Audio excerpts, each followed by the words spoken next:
This time it's Engine Masters meets Roadkill because we've got the Rotsun's turbo 5-liter Ford, and we're gonna find out how good that Power Stroke diesel turbo really is.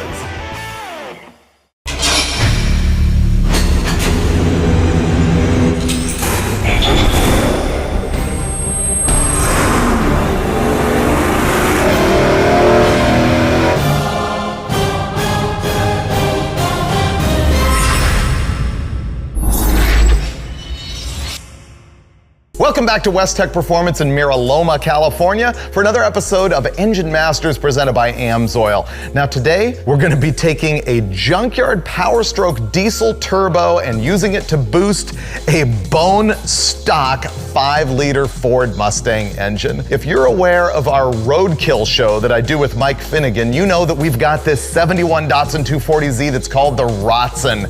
And in a recent episode, we installed this motor and the turbo in that car. We took this out of a 1987 Mustang. This engine is very similar to what you would find in the junkyard from any of those Mustangs from 1985 to mid-1992. That's when they had factory roller cams and they had forged pistons in them. The compression ratio varied just a tiny bit year to year. This being an 87, it's 9.1 to 1, and I'm really hoping that the ring end gaps are worn out enough that they don't butt together and give us a problem once we put the turbo on this thing, because honestly, we didn't even hose this off. It is bone stock from the valve covers down. All we got here is a Holley 750 carb that we're gonna baseline it with before we change it to turbo. We have a big Edelbrock Victor Jr. single plane intake manifold, just because that's gonna be way happier with the turbo program than if we put a dual plane on it, which would be more appropriate for this engine in its current configuration, because eventually we're gonna cram some boost through this thing. But first, we gotta hang it in there and find out what this pooch makes naturally aspirated.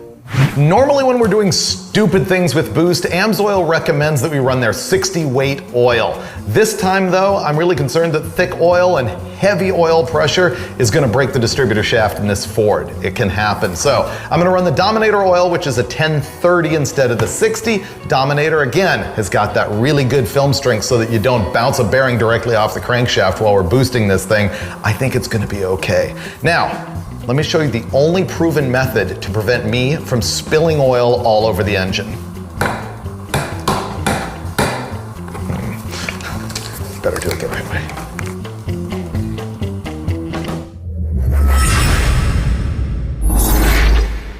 These blocks are famous for literally splitting in half at 500 horsepower. Those 5-liter 302 blocks, not small block Fords in general, but these in particular, literally.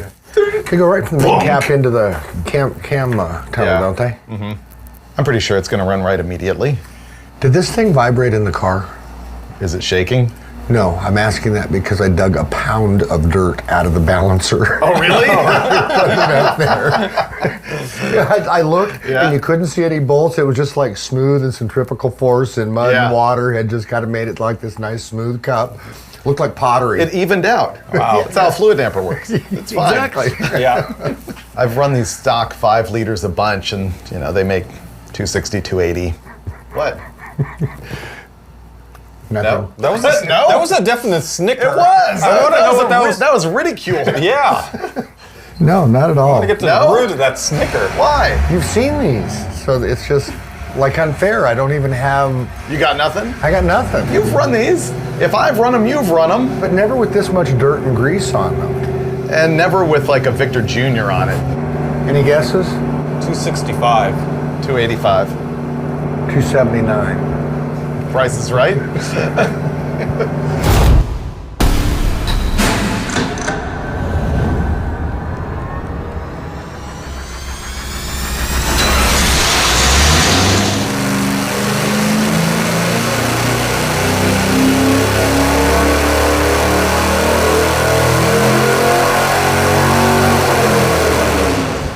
not bad.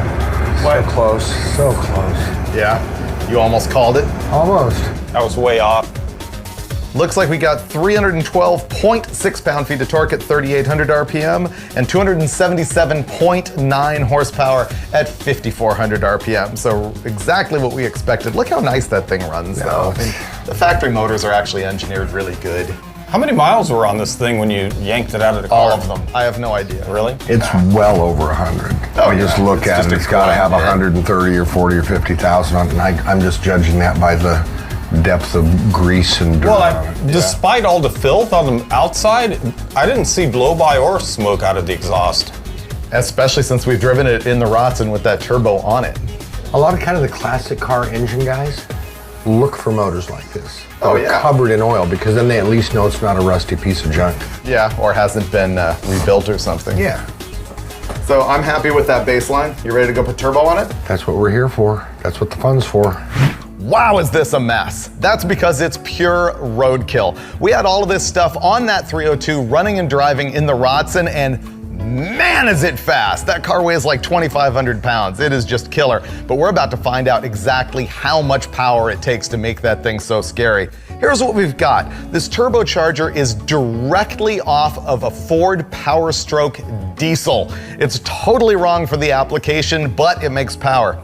We do have a Banks exhaust housing on it, and that was really to help us kill some lag when we had this thing on a 4.3 Chevy V6.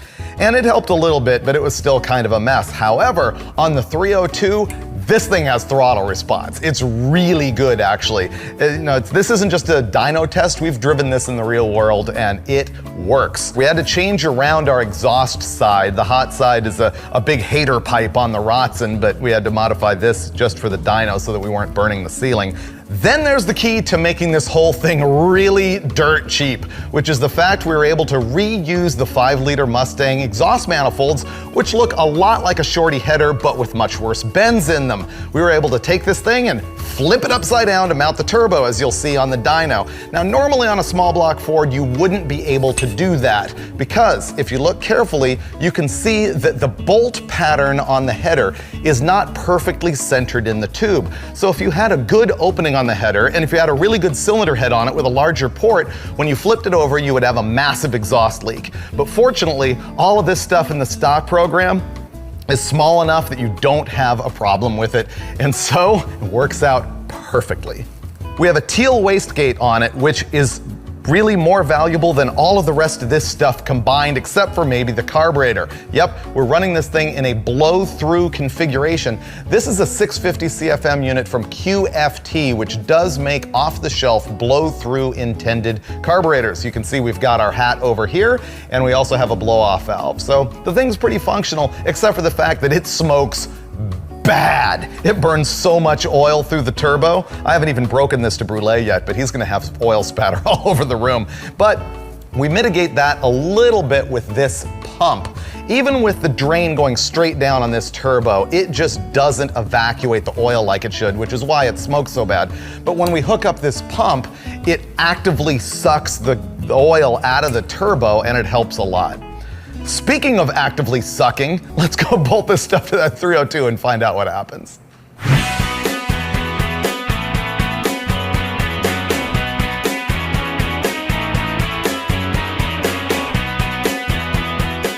It didn't take long to get all this stuff hung on the engine. I mean, Finnegan and I had all of this in the car, so it went pretty quick even though it's super ugly.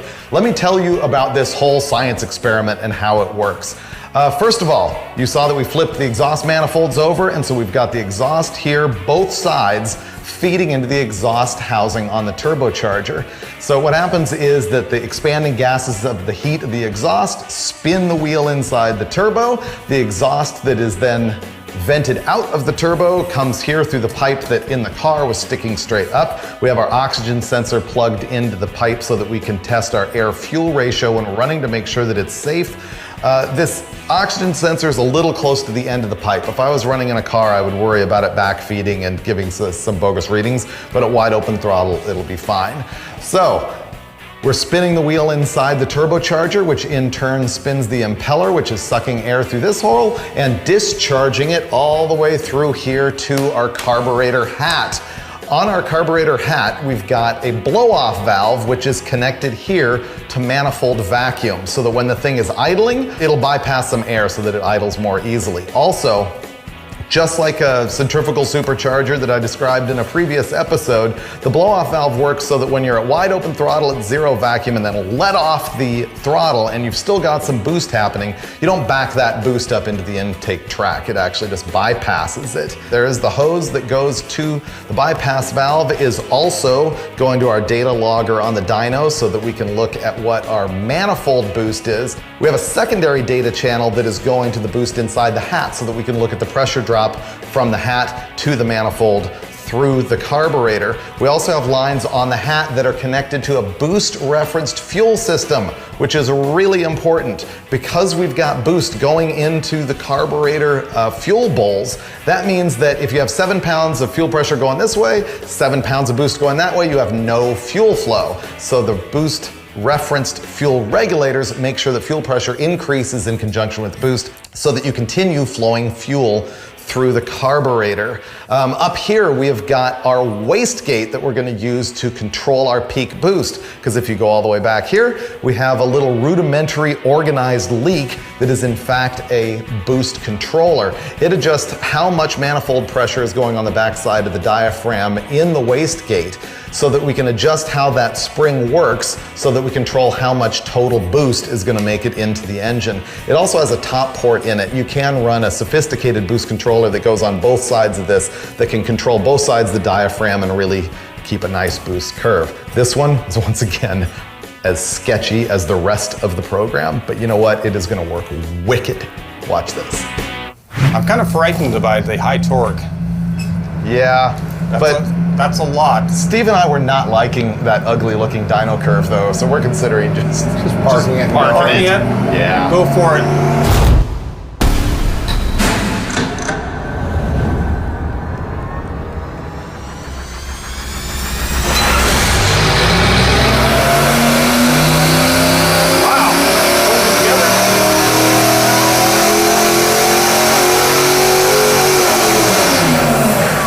Perfection. There we go. Did you hear it?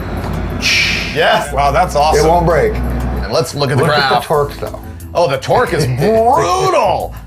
Wow. We made 617.8 pound-feet of torque, more than 2 pound-feet per cubic inch, and 550.8 horsepower. Wow. But that's not the whole story. Pull up the naturally aspirated curve. This is with no turbo. This is with turbo. I have to do the math. How much did we gain here? We essentially gained 305 pound-feet of torque. That's a little bit. And we picked up 270 horsepower, nearly doubled the horsepower, which actually the math works. We're making 15 pounds of boost. That's 1 atmosphere, and it almost doubled the horsepower. Turbo's the most efficient forced induction there is. Absolutely. It's cool. It's cool. And it held The together. 302 beat us. I know, and you were so dying to see it splatter. I started growing a fondness for it. You got attached to it this time. I did, I got attached. I know. It's pretty cool though, especially considering the hack job that we did putting it together. See, if it just would have fallen apart like all the rumors, it would have been like, yeah, okay, that's what we expected from a piece of junk. But no, it just stood in there and it fought it. You know, it just said, no, I'm not giving up, and it just made more and more and more power. God, what fun. I know. That was great. You know what the most amazing thing about this actually is? I'm waiting for you to tell me. This motor came out of the Roadkill Rotsun and it failed to fail. Normally the Rotsun breaks everything all of the time, but this thing did good. I know, for a total turkey of a 5-liter Ford, that made it great. It was magic. You know, often in our conclusions, I like to go through sort of my takeaway because I'm always thinking about it, often like a magazine editor. You know, when you do a dyno test and you have to go home and write the story and you're like, you know, what's really like the deep inner meaning of this? And the thing is, this is junk parts, but I think this is a combination anyone can do that's actually advisable. Yeah, you know, it's that the Power Stroke diesel turbo, you can get them. You can get them from rebuilders. It's a good deal. Banks, easy. Mail order the exhaust housing. These Mustang engines are still available everywhere, or you can get a rebuilt one. It's not that big of a deal, just forged piston short block. It's really very practical. Plus, I want to say, you do not have to take this thing all the way to 16 or 18 pounds of boost. No. I mean, even on 10 or 12 or 8, it would be a riot. Plenty of power. And live forever at that power level. Or you can throw 118 fuel in it and take it to the track. And, you know, I don't feel like this thing is just about to barf its guts all over the ground. There's that whole the block breaks in half deal, but so far this has survived. But I think the once again the takeaway is pull a few pounds out of the thing, don't make that much power, and just have a blast for dirt cheap money. Anyone can do it. It looks super fun. I know it. Man, you guys are gonna have a ball when you get this back in the car. We need to do a real turbo next time. Yeah. Like actual good precision turbo on like a 572 big block Chevy. I'm game. Yeah. Yeah. We're Boost guys now. And will be for now and forevermore on Engine Masters, which is presented by AMSOIL and supported by our friends at Mr. Gasket and Earl's Vapor Guard Hose. So did you think I was gonna get the Flowbee haircut? Dulcich, it was like the ultimate Flowbee. Your hair was getting pulled into the turbo. You were afraid also we can watch your head get sucked up. I know, and it started boring a hole through your brain. Oh no.